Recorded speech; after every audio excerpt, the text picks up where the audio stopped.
In the remote wilderness of Nevada's Silver Creek Conservation Area, a dramatic story unfolded when a forest ranger was discovered tied to a tree by poachers. The actions of a herd of wild Mustangs defied all expectations, challenging everything we thought we knew about animal compassion. The scorching August sun beat down mercilessly on the Nevada wilderness. Miles from the nearest road, in a forgotten corner of the Silver Creek Conservation Area, Senior Ranger Michael Cooper fought against the ropes cutting into his wrists. 30 hours had passed since the poachers had left him there, bound tightly to an ancient juniper. His radio was smashed, his water supply long gone, spilled onto the parched earth. At 45, Cooper was no stranger to the dangers of his profession. For 12 years, he had patrolled these protected lands, deterring poachers and safeguarding the wildlife that called this harsh landscape home. The wild Mustangs were his particular passion, majestic symbols of American freedom that faced increasing threats from those who saw them as either nuisances or profit opportunities. You'll have plenty of time to think about why you shouldn't interfere with a man's livelihood. The leader of the poaching ring had snarled as he tightened the final knot. By the time anyone notices you're missing, the only company you'll have will be the vultures. Now, as the second day of his abandonment wore on, Cooper's situation had grown desperate. His lips were cracked and bleeding, his tongue swollen from dehydration. The periodic tugging at his restraints had rubbed his wrists raw. Worst of all was the knowledge that his emergency beacon lay in pieces at his feet, ensuring search teams would have no signal to guide them to his location. Cooper had shouted until his voice gave out sometime during the first night. Now he conserved what little strength remained, fighting against the overwhelming urge to close his eyes. Sleep meant death out here, a slow, agonizing death beneath the unforgiving desert sun. A faint drumming sound pulled Cooper back from the edge of unconsciousness. At first, he attributed it to the pounding in his dehydrated head, but as the sound grew louder, recognition dawned. Hoofbeats, multiple horses moving fast across the rocky terrain. Through swollen eyes, Cooper watched as a band of wild Mustangs crested the ridge ahead. The herd moved as one, fluid and unified. Around 15 horses led by a magnificent black stallion with a single white sock on his right foreleg. Cooper had seen this herd before during his patrols and had nicknamed their leader Midnight in his field reports. Under normal circumstances, the horses would have given wide berth to any human presence. But Cooper's immobile state and the days without washing had perhaps diminished the human scent that would typically warn them away. Instead of veering off, the herd slowed its pace. The leader raised his head to test the air. "Go on," Cooper whispered through parched lips. "Nothing to see here." To his astonishment, Midnight took a cautious step forward, then another.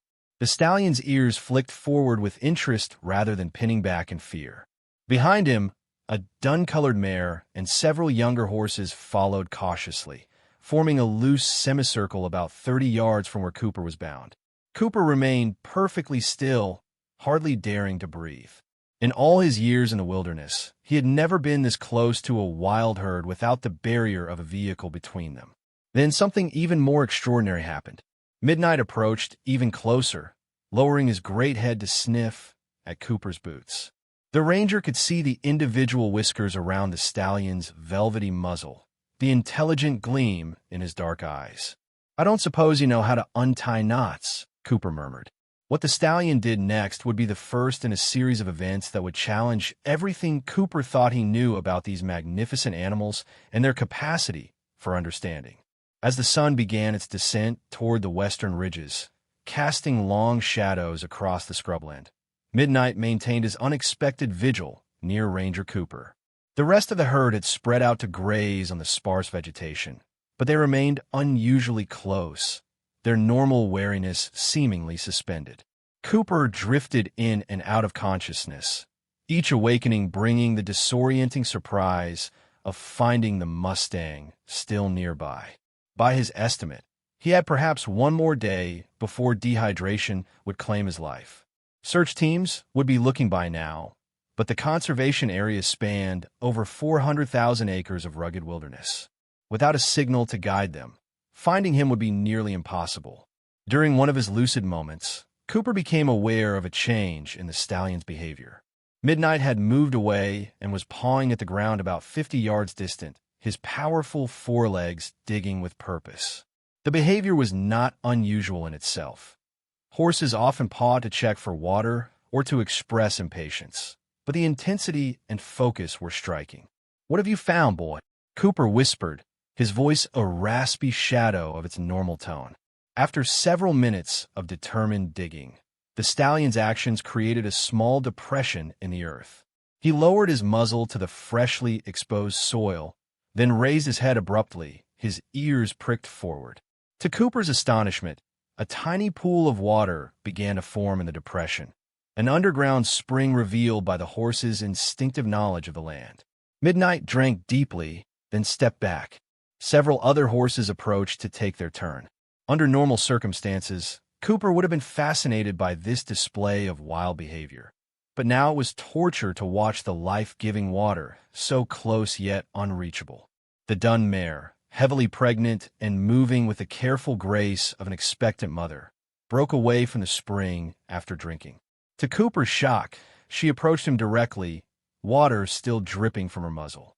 She stopped just beyond reach, regarding him with liquid brown eyes that seemed to hold an ancient wisdom. "Easy, Mama," Cooper murmured, using the gentle tone that had always served him well with frightened animals. The mare stretched her neck toward him, her nostrils flaring as she scented him. Then, in a movement so deliberate it could not be mistaken, she lowered her muzzle to his face. Cooper felt the strange intimacy of her warm breath.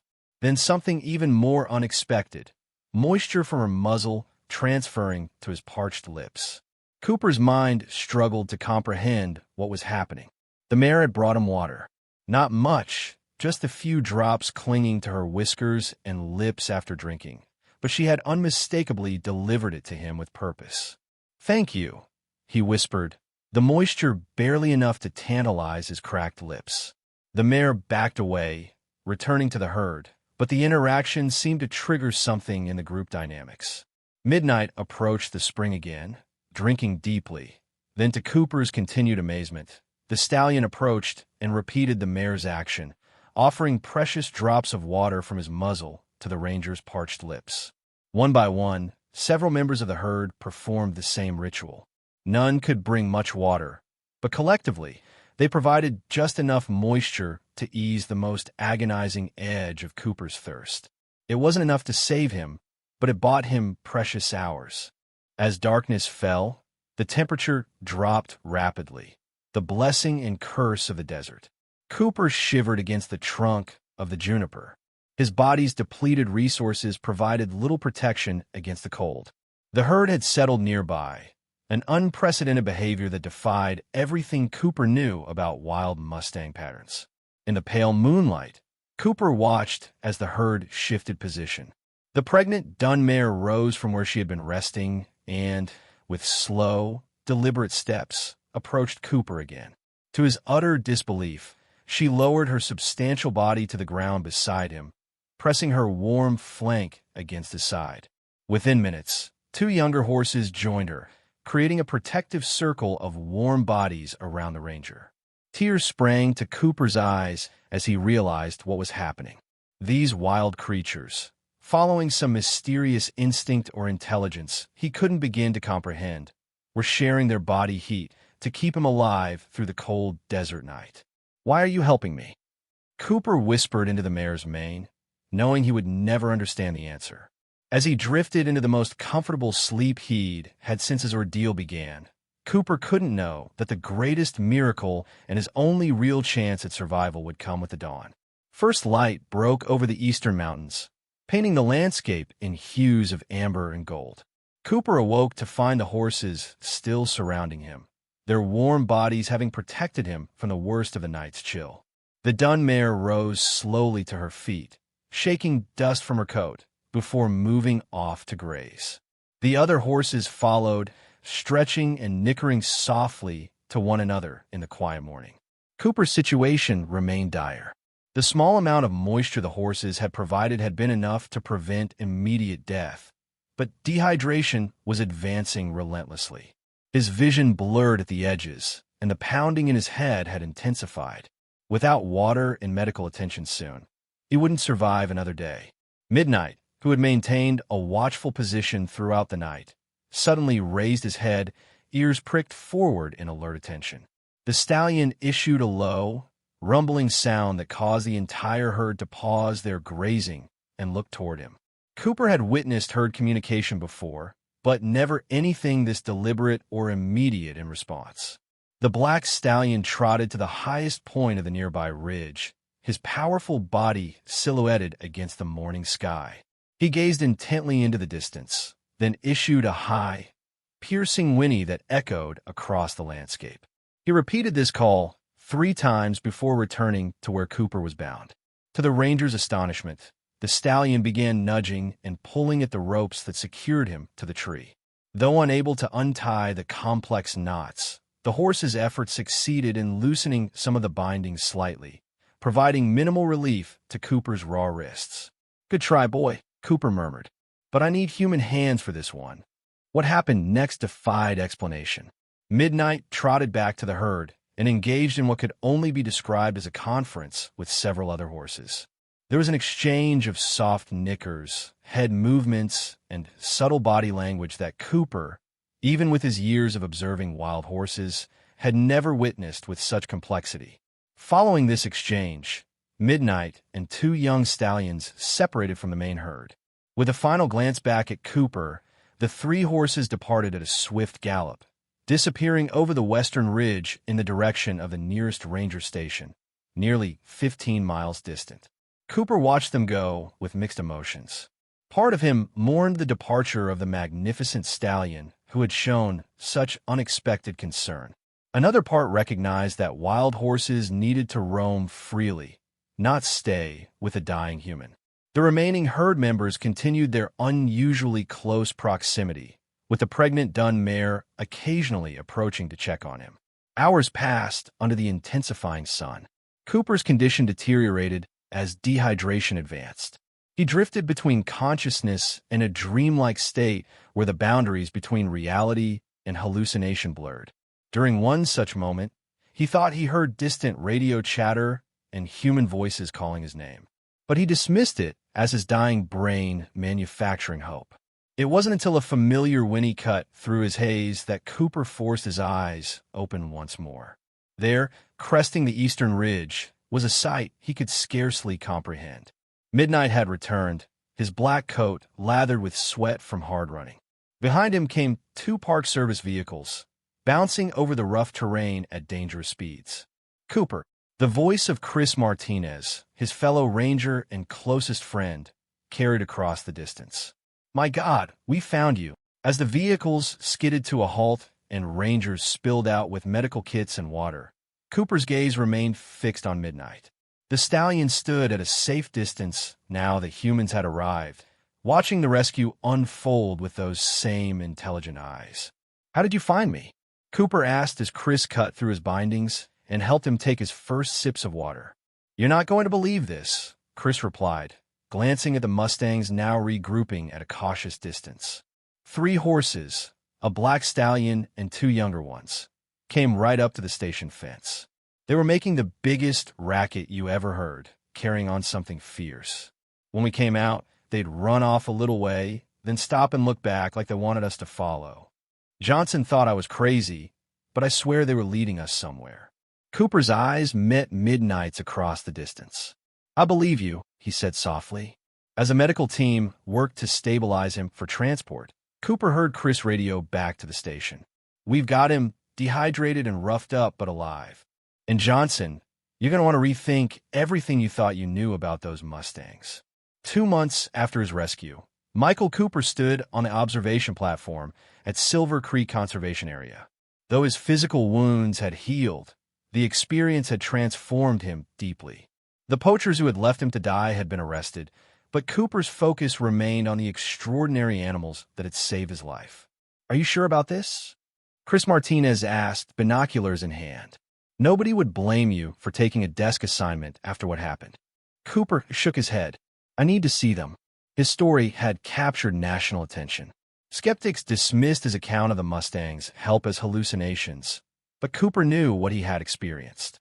"There they are," Chris said, pointing toward the northern ridge. "Midnight's herd." Cooper raised his binoculars, heart racing, as he spotted the black stallion leading his family across the terrain. He counted 14 horses, but noticed one missing. The dun mare. "I don't see her," Cooper said. Chris shifted uncomfortably. One of the volunteers spotted a dun mare separated from the herd last week. She appeared to be having trouble with a new foal. "Where?" Cooper said, already loading his gear. "Near Juniper Canyon, about 12 miles northwest." "I need to be sure," Cooper said. The late afternoon sun cast long shadows as Cooper reached a hidden valley. A soft, nickering sound drew his attention to a protected hollow. There stood the dun mare with a small foal, bearing a distinctive white blaze similar to the scar Cooper himself had from childhood. Cooper approached slowly, expecting them to flee. Instead, the mare regarded him with recognition, ears pricked forward in greeting. "Hello, old friend," Cooper said softly. The mare nudged her foal to its feet, revealing the problem. One leg was noticeably weaker than the others, causing the young horse to struggle with movement. Cooper's heart ached at the sight. In the wild, such weakness often meant death.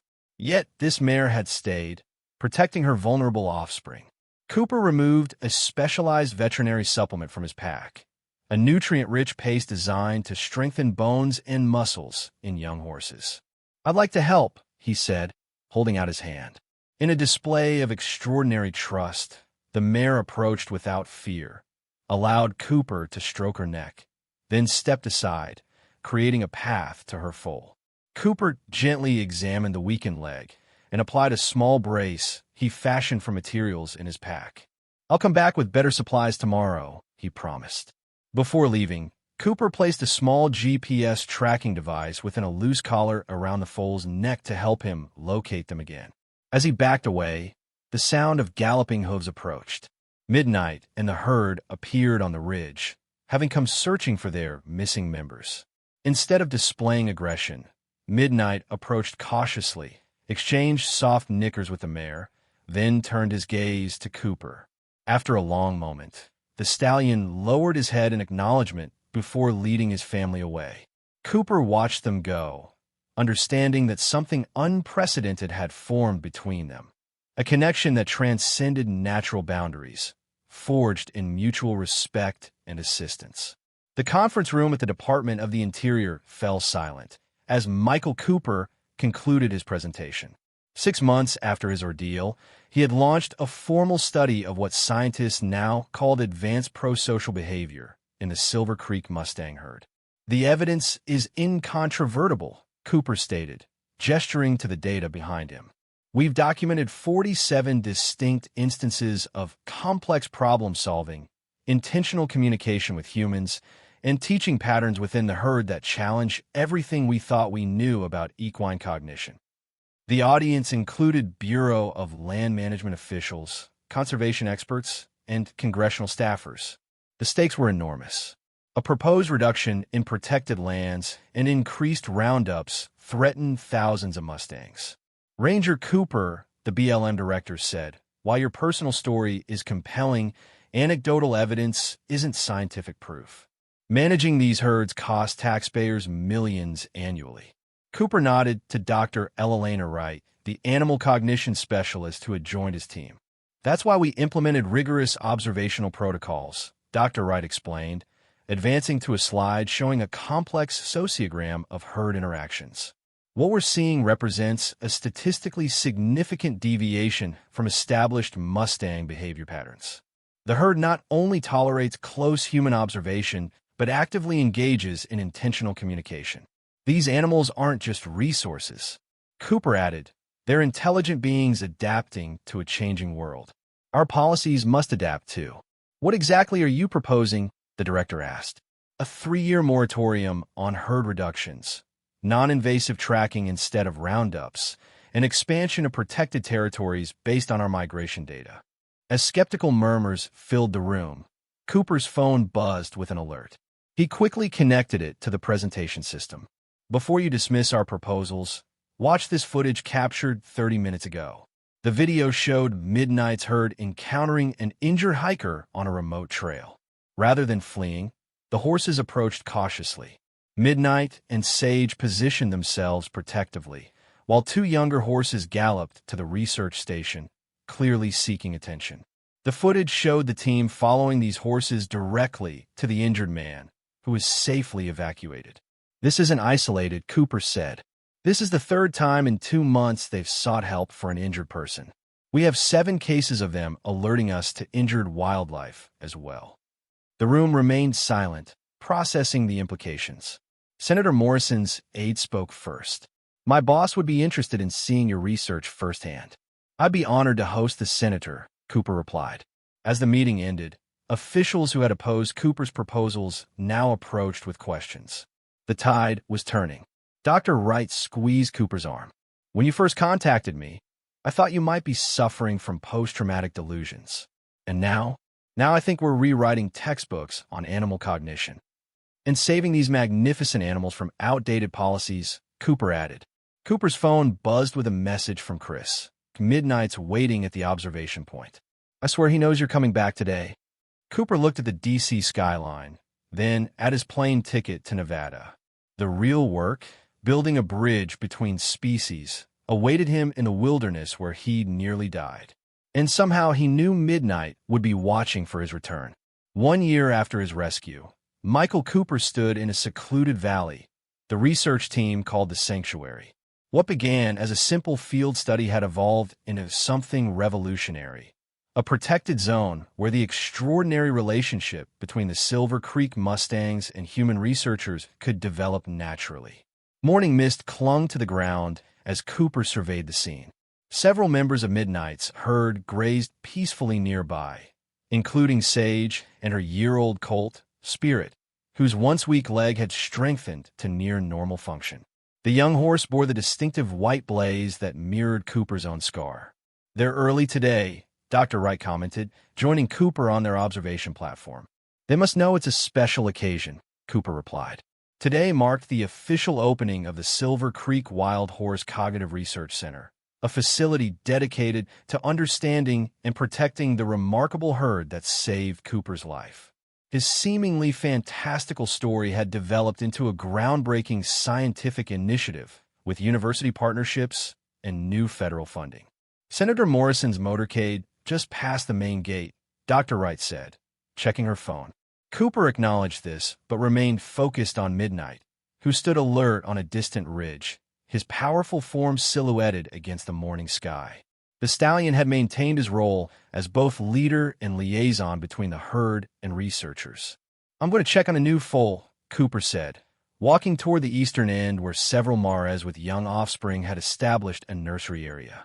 This was perhaps their most extraordinary discovery. Wild Mares allowing human observation of their newborn foals at close range, defying everything previously documented about wild horse protective instincts. As Cooper approached, speaking softly, the Mares regarded him calmly. One young mother, named Aurora, actually stepped aside, creating a clear view of her week-old foal. The herd behavior had sparked intense scientific debate. Some researchers attributed it to classical conditioning. The horses associated humans with positive experiences. Dr. Wright and Cooper believed something deeper was happening, genuine trust and collaborative intention. A soft nicker drew Cooper's attention back to the ridge. Midnight was making his way down, moving with purposeful strides. As the stallion reached him, Cooper remained still, meeting the horse's gaze with quiet respect. Midnight extended his muzzle, breathing gently against Cooper's palm in their customary greeting. "They're coming today," Cooper said softly. "The people who can help protect your family." Midnight tossed his head before surveying the valley, his ears pricking forward at the distant sound of vehicles approaching. He remained beside Cooper briefly before trotting toward the main herd. Within minutes, the horses had arranged themselves in their reception formation, a loose semicircle with Midnight and Sage at the center, young horses protected behind. 20 minutes later, Senator Morrison stood speechless, watching the herd maintain position 50 yards away. In 30 years of wildlife policy, I've never seen anything like this, the Interior Secretary whispered. They're not just watching, Cooper replied. They're evaluating, deciding how much to reveal. As the discussion continued, midnight broke from formation and approached. The officials fell silent, watching in awe as the stallion stopped 20 feet away, his gaze moving from one person to the next before settling on Senator Morrison. Then he lowered his head in a gesture of acknowledgement. What is he doing? The senator whispered, visibly moved. I believe, Cooper said, he's thanking you for coming to see for yourself. As midnight returned to his family, Cooper saw tears in the senator's eyes. Sometimes, he reflected, the simple dignity of a wild creature reaching across the ancient divide between species spoke more eloquently than any human advocate ever could. 5 years after being left to die in the wilderness, Michael Cooper stood on the observation tower at the heart of the Silver Creek Wild Horse Sanctuary. The facility had grown from a modest research outpost to an internationally renowned center for wild horse conservation, attracting scientists and visitors from around the world. Spring sunshine warmed Cooper's face as he surveyed the protected valley below, where nearly 30 Mustangs from Midnight's expanded herd grazed peacefully. The program had exceeded even his most optimistic hopes. Congress had passed the Wild Horse Protection Act, establishing new standards for conservation based directly on the Silver Creek research. Spirit, now a strong young stallion with no trace of his early disability, galloped playfully alongside his mother. The distinctive white blaze on his face caught the sunlight as he moved with the grace his name suggested. The school buses are arriving, Dr. Wright said, joining Cooper on the platform. After 5 years as research partners, they had recently become engaged, their shared passion for the horses having blossomed into something deeper. How many today? Cooper asked. For buses, about 100 kids, she replied. The education program is booked solid for the next 6 months. This was perhaps the most meaningful achievement of all. Thousands of children are learning about the extraordinary intelligence and emotional capacity of these magnificent animals. Each visitor left as a potential advocate for conservation. Cooper spotted Midnight on the far ridge. His black coat, now showing touches of gray, but his bearings still regal. The stallion had become an ambassador between species, his story changing how people viewed wild animals across the country. There he is, Cooper said, pointing. As if hearing his name, Midnight raised his head and looked directly toward the observation tower. Moments later, the stallion began making his way down toward the visitor center, where the children were now excitedly gathering. This had become his routine, greeting each new group of young visitors, allowing them to witness his majesty up close, creating memories and advocates that would protect his descendants for generations. Ready for today's presentation? Dr. Wright asked. Cooper nodded, feeling the familiar sense of purpose that had carried him through these remarkable years. Always ready to share their story. As they descended to meet the students, Cooper reflected on the incredible journey that had begun with his darkest moment, abandoned and facing death. The Mustangs hadn't just saved his life. They had transformed it, giving it meaning beyond anything he could have imagined. In saving him, they had ultimately saved themselves and thousands of other wild horses across the American West. Cooper watched as Midnight approached the children, standing at a perfect distance, close enough to inspire wonder, far enough to maintain his wild dignity. This is what they were trying to show us all along, Cooper said softly, that the boundaries we create between ourselves and the natural world exist only in our minds.